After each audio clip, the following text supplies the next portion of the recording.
Alhamdulillah, wassalatu wassalamu ala Rasulillah Sayyidina Muhammad ibn Abdillah wa ala alihi wa sahbihi wa man walah. Allahumma salli wa sallim wa barik ala Sayyidina wa maulana Muhammadin Al-Fatih lima ughliq wal khatim lima sabaq nasiril haq bil haq wal hadi ila siratikal mustaqim. Sallallahu alaihi wa ala alihi wa sahbihi haqqa qadrihi wa miqdarihil azim.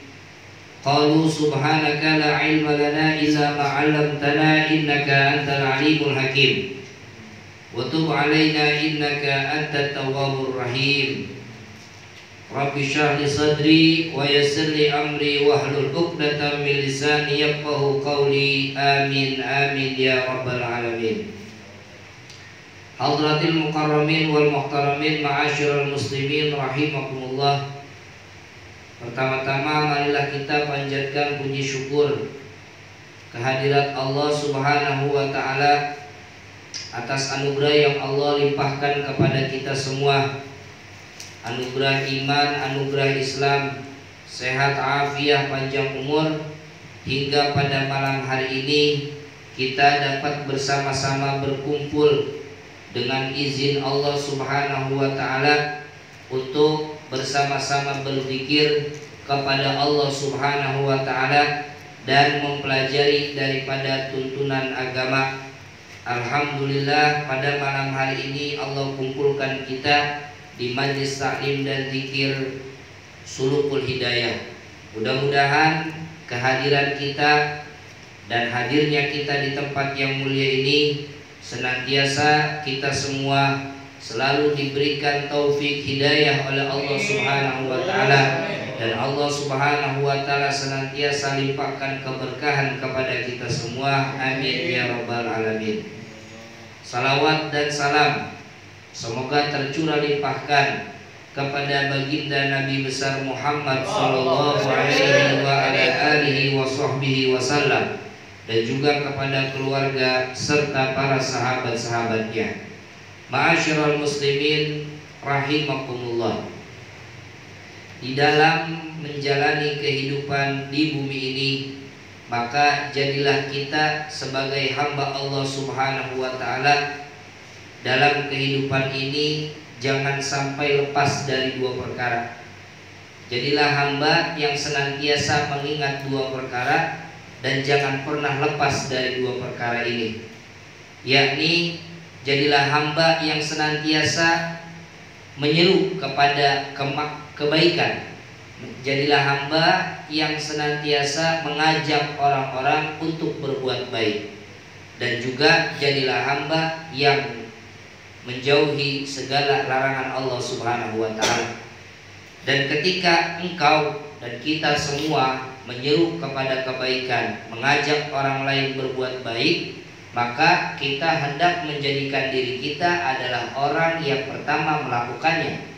Dan jika kita melarang daripada perbuatan buruk, daripada perbuatan maksiat, daripada perbuatan yang dilarang oleh Allah Subhanahu wa taala, maka hendaklah kita menjadi orang yang paling pertama menjauhinya. Karena jika tidak demikian, kebinasaan yang akan didapatkan olehnya. Karena itu Al-Imam Ahmad radhiyallahu taala anhu pernah mengatakan dalam salah satu ungkapannya, beliau mengatakan, idza kunta amiran bil ma'ruf, kalau engkau menjadi orang yang menyuruh kepada perbuatan ma'ruf, perbuatan yang baik, fakun min akhidin nasibih, maka hendaklah engkau adalah orang yang berpegang teguh kepadanya. Kalau engkau menyuruh orang lain melakukan kebaikan, maka engkau harus menjadi orang yang melakukan kebaikan. Wa illa, kalau memang tidak demikian, halakta, engkau akan binasa. Begitupun sebaliknya, idza kunta mimman yanha 'anil munkar, kalau engkau termasuk kelompok orang yang menyuruh agar menjauhi segala perbuatan yang mungkar, fakun min ankarin nas lahu, maka hendaklah engkau menjadi manusia yang paling mengingkari perbuatan maksiat tersebut. Wa illa, kalau memang engkau tidak demikian, halakta, engkau akan binasa. Nah, di zaman ini sedang marak banyaknya penyeru kepada perbuatan baik yang dirinya sendiri tidak melakukan kebaikan. Namun demikian bukan menjadi alasan ketika kita belum mampu melakukan kebaikan dari apa yang kita serukan, kemudian kita meninggalkan untuk menyeru kebaikan. Paham ya?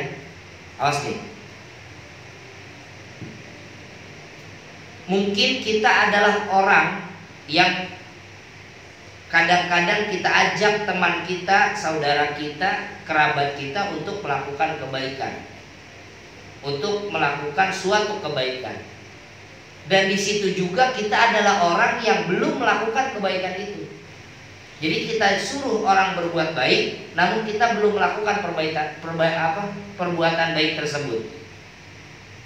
Walaupun keadaan diri kita demikian, ingat, bukanlah sebuah alasan, bukanlah sebuah alasan engkau tinggalkan menyeru kebaikan hanya karena engkau belum mampu melakukan kebaikan. Paham ya? Jadi bukan satu alasan engkau tinggalkan menyeru kebaikan walaupun engkau ini belum mampu untuk melakukan kebaikan yang engkau serukan. Tapi serulah selalu kebaikan, serulah manusia atau orang lain berikut diri kita sendiri agar menjauhi segala larangan, dengan harapan mudah-mudahan seruan kita tersebut Allah berikan hidayah kepada kita hingga kita bisa melakukan kebaikan yang kita serukan dan menjauhi keburukan yang kita serukan.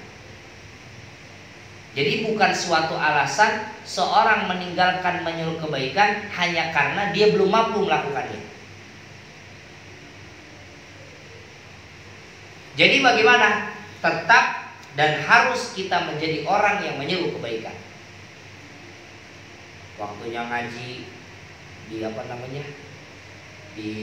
di WA dulu ya. Ngaji.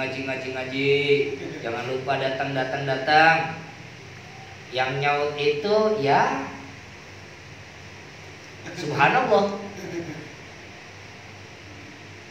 Padahal kalau dilihat infonya nyampe dan dibaca. Tapi yang nyaut ya beda, nyaut diajak ngaji sama nyaut ditanya sama, ya itu dia, sama kekasih.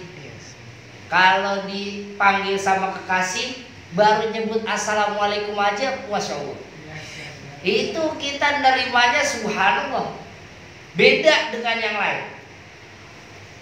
Tapi kalau udah datang seruan pengajian ya biasa-biasa aja. Berarti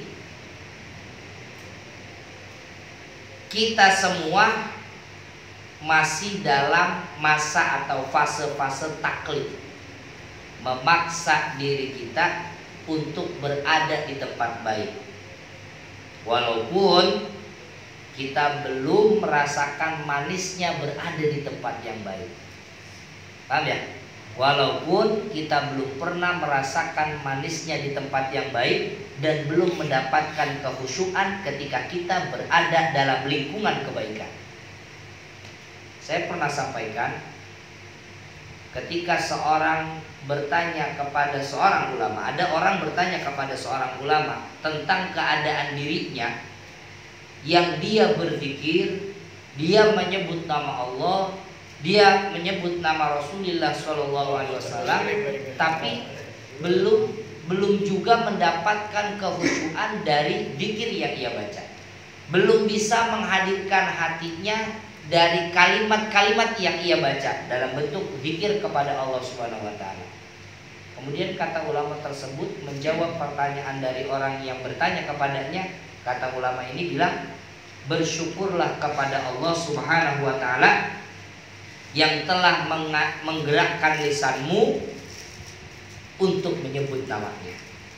Bersyukurlah kepada Allah Subhanahu wa taala yang telah menggerakkan lisanmu untuk menyebut namanya, dan yang telah mengizinkan dirimu untuk berada di tempat yang menjadi pandangan dan turunnya rahmat dari Allah SWT. Bersyukur. Kita hadir di tempat, di majlis taklim Sulukul Hidayah ini. Kita paksa diri kita. Kita belum mendapatkan ketenangan dari apa yang kita baca. Bacaan kita masih belum akur antara lisan dengan hati. Hati kemana, lisan kemana. Sekalinya khusyuk tidur. Khusyuk bener udah itu mah. Ya lagi wiridan, sekalinya khusyuk lah, khusyuk atam. Iya tidur. Kan gitu ya. Sekalinya khusyuk begitu, itu bukan khusyuk, namanya pulas itu mah ya. Itu mah pulas namanya. Tapi walaupun demikian, kita berusaha untuk tetap berada di tempat semacam ini. Bagaimana sikap kita?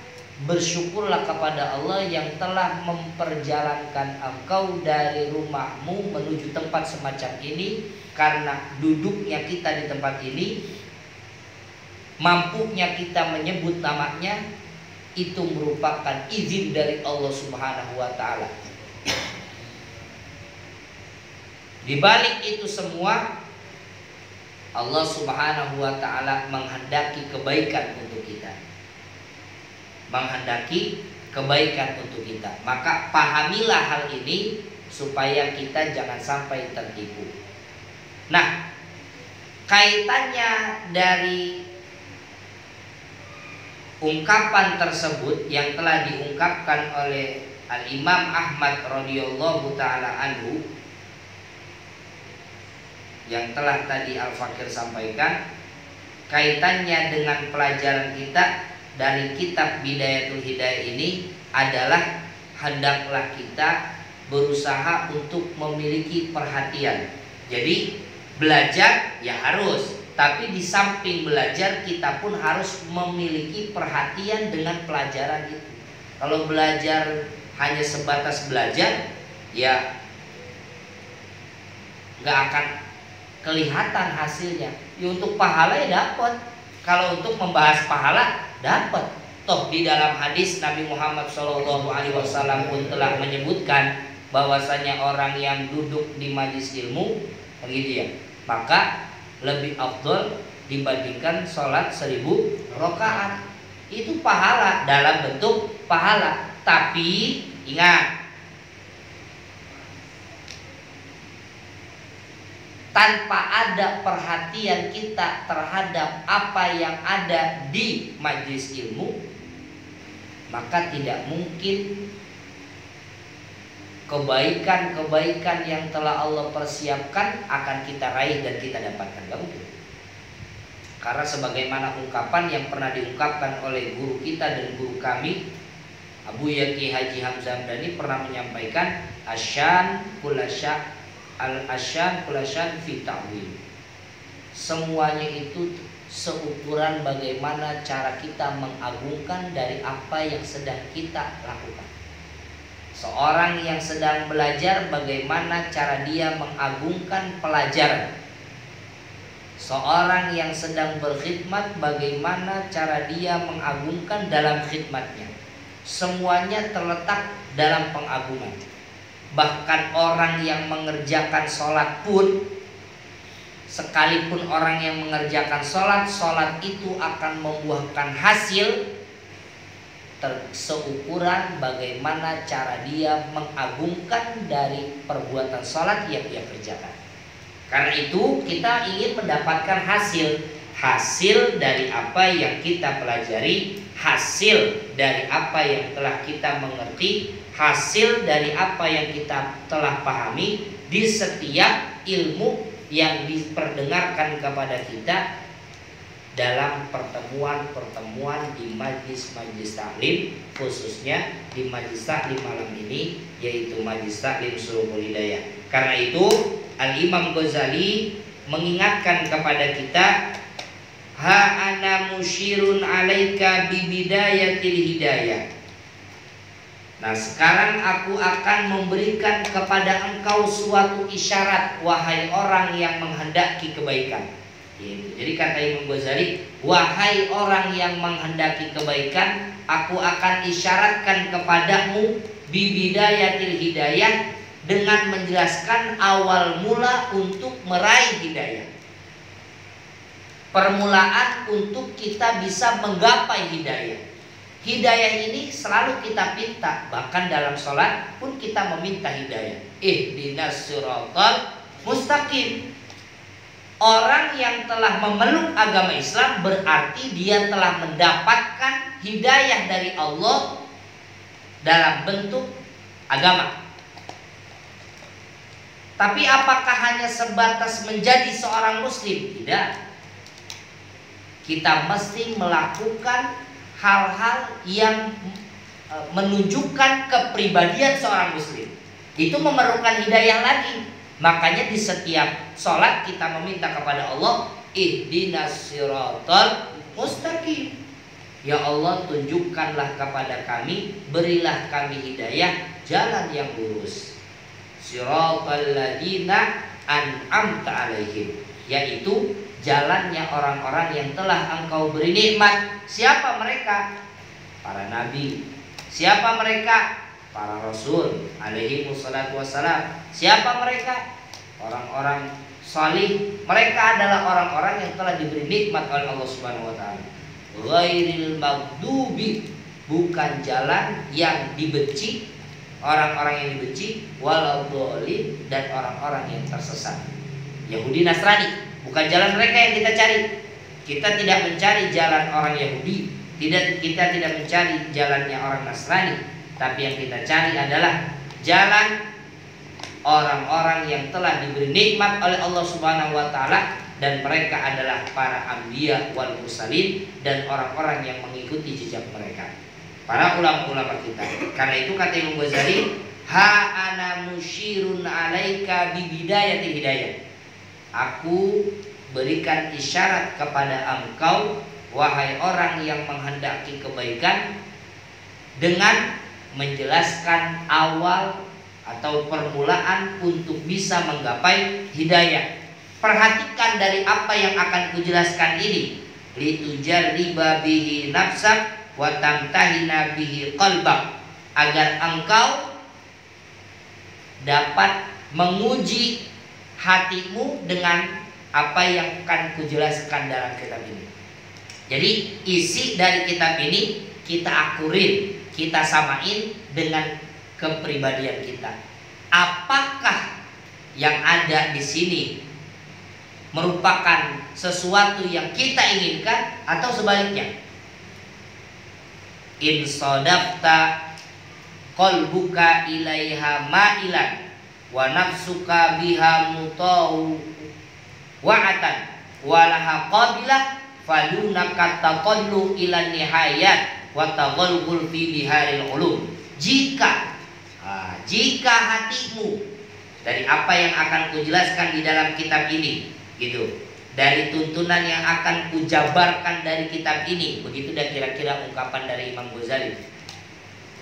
Dari apa yang akan kujelaskan dalam kitab ini dan nasihat-nasihat yang akan engkau dengarkan dari kitab ini, in sadaqta qalbuka ma'ilan, jika engkau dapati hatimu terdapat kecondongan, wa nafsuka mutawa'atan, lalu nafsumu mengikuti, walaha qabilah, dan engkau menerima dari setiap apa yang menjadi tuntunan, setiap apa yang ada di dalam kitab ini, fadunaka tatallu ila nihayat, niscaya engkau akan naik kepada derajat yang tinggi. Niscaya engkau akan naik kepada derajat yang tinggi, dan engkau akan berada masuk dalam lautan ilmu pengetahuan. Gitu. Engkau akan merasakan begitu agungnya ilmu. Engkau akan merasakan begitu tingginya derajat orang yang berilmu. Engkau akan merasakan begitu beruntungnya orang yang telah Allah berikan ilmu. In sodafta, kalau memang nafsumu menerima, hatimu menerima, memiliki kecondongan, nafsu yang ada di dalam dirimu mengikuti dari apa yang ada dalam kitab ini. Jadi ada kecocokan. Hati kita condong, nafsu kita ngikutin, maka kita akan sampai kepada tingginya derajat dari Allah Subhanahu wa ta'ala. Kalau sebaliknya gimana?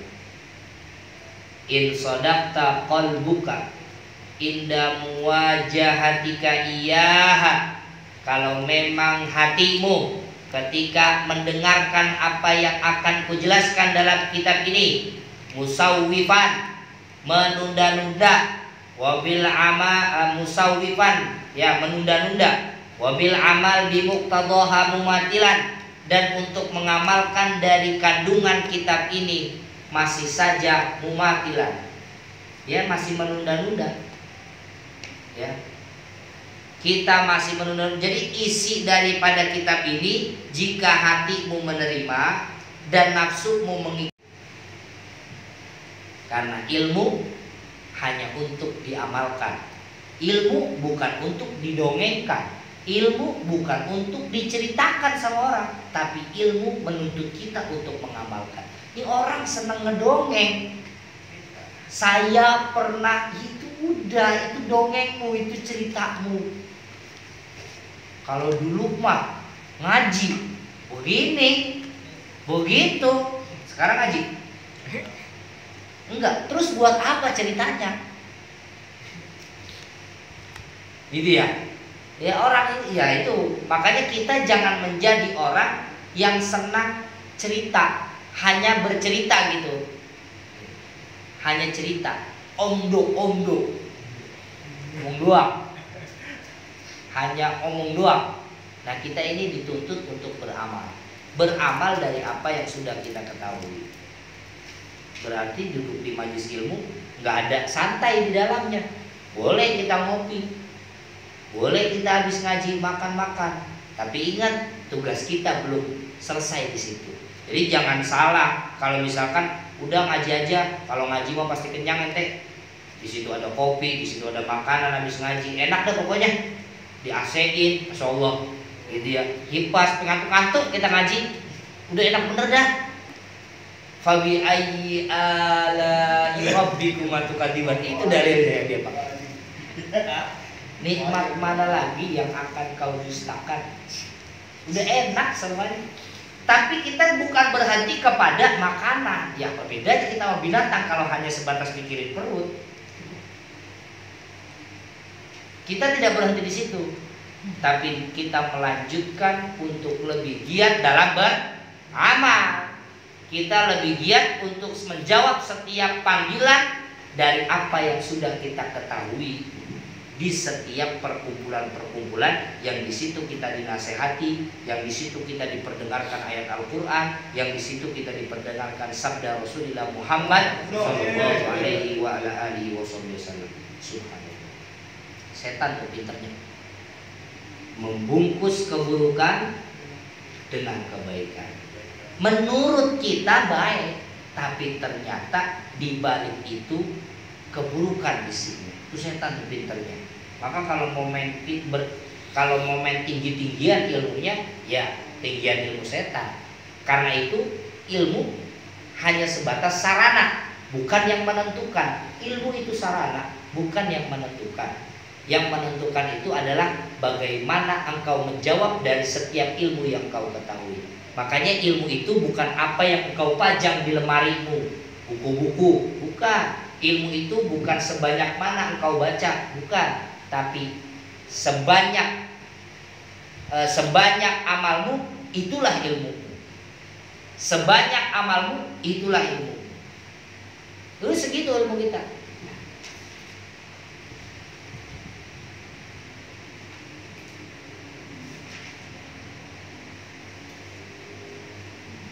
Dan pinternya lagi setan itu, wa inda dzalika yatlu 'alaika syaitan fadlal ilmi wa darajatal ulama. Udah setan itu berusaha untuk membungkus keburukan dengan kebaikan, terus kata setan, udah, yang namanya menuntut ilmu pahalanya besar. Jadi akhirnya begitu udah. Yang penting kita duduk di majelis ilmu, kita mau ngerti kayak mau kagak, kayak mau beramal kayak mau kagak, yang penting mau pahala dapat. Nggak begitu. Itu setan pinternya begitu. Membungkus ya. Nah, jangan. Itu setan begitu tuh. Akhirnya coba banyak kan pulang dari pengajian rumah tangga berantakan. Pulang dari pengajian melakukan perbuatan yang dilarang. Pulang tapi ngaji gitu. Kan aneh ya. Tapinya ngaji tapi melakukan hal yang dilarang. Ada apa tadi? Ada sesuatu yang mesti diperbaiki. Apa? Perhatian. Ternyata perhatian ini di kelas 1 kayaknya. Harus, memang semuanya ini harus dan mesti kita perhatikan. Subhanallah. Jadi setan itu ngasih tahu, ya dibacain tuh sama setan. Kita diingatkan oleh setan ini. Kadang-kadang hati kita kalau orang Sunda itu bilangnya diharewosan. Jadi dibisikin. Setan itu membisikkan kepada kita, dibacain tuh apa yang sudah pernah kita dengar. Kata setan itu bilang, nadratun ilal alim. Ini setan mengungkapkan sabda Rasulullah SAW gitu ya, dan kaul-kaul para sahabat. Ya, setan itu berusaha, yaitu tadi setan itu berusaha untuk apa? Untuk menipu keturunan Adam, seakan-akan dia berada dalam kebaikan, tapi ternyata akhirnya adalah keburukan. Itu setan itu begitu. Dan penting mengaji, kita mau ngerti kayak mau kagak, kayak mau gimana, mau ngaji, mau tidur, kayak mau geletak, kayak mau ngorok, kayak mau ngaji sampai begitu. Itu mah pindah tidur namanya kalau orang gitu ya. Bukan ngaji orang, pindah tidur. Nah, kalau misalkan ngaji, gua bantal, gua kasut, lah pindah tidur ente. Tuh dibacain tuh, diingetin. Nadratun ilal alim ahabbu ilayya min ibadati sanatin siyamiha wa qiyamiha. Melihat orang yang berilmu adalah lebih aku sukai dibandingkan ibadah 1 tahun, puasa siangnya, ibadah di malam harinya. Tuh kata Nabi Muhammad SAW. Itu dibacain kayak gitu. Tapi ada sesuatu yang tidak dibacain sama setan, yang tidak setan berikan kepada orang tersebut. Ya, kepada orang yang menunda-nunda dalam amal. Kan tadi ada 2 kelompok ya. Ada 2 kelompok nih. Ketika dia mendengarkan nasihat dan bertambahnya ilmu, ada hatinya yang condong dan nafsunya ngikutin. Ini orang naik nantinya kepada derajat yang tinggi.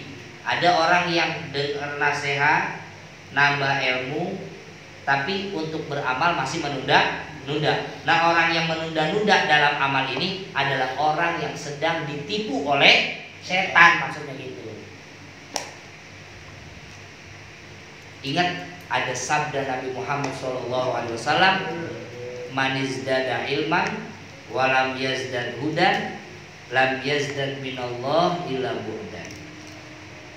Siapa yang bertambah ilmu namun tidak bertambah hidayahnya, maka yang bertambah adalah jauhnya dia dari Allah.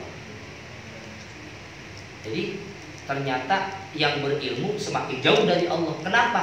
Dari ilmu yang dia ketahui tidak menambah hidayah. Itu tadi akibatnya, selalu menunda-nunda dalam beramal, padahal amal tersebut merupakan tuntutan dari apa yang sudah dia ketahui. Dan juga dari sabda Nabi Muhammad SAW, asyadun nasi azaban yaumal qiyamati alimun, asyadun nasi azaban yaumal qiyamati alimun lam yanfa'ahu Allah bi'ilmih. Orang yang paling besar siksaannya di hari kiamat adalah orang yang berilmu yang tidak Allah berikan manfaat ilmunya. Maksudnya ilmunya tidak diamalkan. Orang yang gak ngamalin ilmunya, dialah orang yang paling berat siksaannya di akhirat. Masya Allah. Tapi salah juga ya, aduh, wah besok gue jangan ngaji mendingan berat. Lah salah lagi aja, jadi orang keder tuh, orang kayak gini keder lagi tuh orang. Ya. Itu setan ngabisikinnya putus asa kalau begitu. Makanya tadi kembali, apa yang sudah kita ketahui cepat-cepatlah kita amalkan. Jangan selalu menunda-nunda. Berarti memiliki perhatian dalam amal. Nah, orang yang memiliki perhatian dalam amal diharapkan jauh dari godaan setan. Tapi orang yang selalu menunda-nunda dari amal, dia akan mudah tergoda oleh setan. Bahkan Rasulullah SAW di dalam doanya sebagai mengajarkan sebagai Nabi Muhammad SAW ini mengajarkan kepada umatnya agar selalu berdoa, memanjatkan doa kepada Allah. Allahumma inni a'udzubika min ilmin la yanfa. Ya Allah, aku berlindung kepada Engkau dari ilmu yang tidak bermanfaat. Wa qalbin la yakhsha, hati yang tidak pernah khusyuk. Wa amalin la yurfa, amal yang tidak pernah terangkat. Doa illa yusma, doa yang tidak pernah didengar. Itu minta perlindungan kepada Allah dari 4 hal. Itu Nabi Muhammad SAW, Sayyidul Mursalin, masih meminta kepada Allah, Allahumma inni a'udzubika min ilmin la yanfa. Aku berlindung, ya Allah, aku berlindung kepada Engkau dari ilmu yang gak manfaat. Berarti ilmu yang gak manfaat itu ilmu yang tidak diamalkan. Sekelas gitu, kalau mungkin kalau dengan bahasa kita gitu ya. Untuk Nabi Muhammad SAW aja masih berlindung. Lah kita udah pede bener. Nah, ini orang yang tertipu dengan setan. Karena itu berhati-hatilah. Makanya Imam Ghazali intinya dari penjelasan ini adalah hendaklah engkau memiliki perhatian gitu ya, dari ilmu yang engkau telah dapatkan, dan berusahalah untuk selalu beramal dari apa yang telah engkau ketahui. Berarti kembali kepada pertemuan kita sebelumnya, di mana kita dianjurkan untuk selalu memiliki kegemaran dalam melakukan hal yang bermanfaat. Dan yang kedua, wasta'in billah, mintalah tolong kepada Allah, mintalah bantuan kepada Allah, karena tidak ada seorang pun yang mampu melakukan ketaatan tanpa ada bantuan dari Allah Subhanahu wa Ta'ala. Karena itu, dengan keberkahan duduknya kita di majelis taklim dan berusahanya kita memperhatikan dari apa yang telah kita dengarkan dari ilmu yang telah disampaikan, mudah-mudahan Allah berikan kita hidayah, Allah mudahkan kita untuk bisa mengamalkan dari apa yang telah kita ketahui, dan mudah-mudahan Allah berikan keberkahan dari ilmu yang telah kita pahami. Amin amin ya rabbal alamin. Rabbana atina fid dunya hasanah wa fil akhirati hasanah wa qina adzabannar. Da'wa subhanakallahumma wa tahiyyatu bisalam wa akhiru da'wana alhamdulillahi rabbil alamin wa na'udzu bikum. Assalamualaikum warahmatullahi wabarakatuh.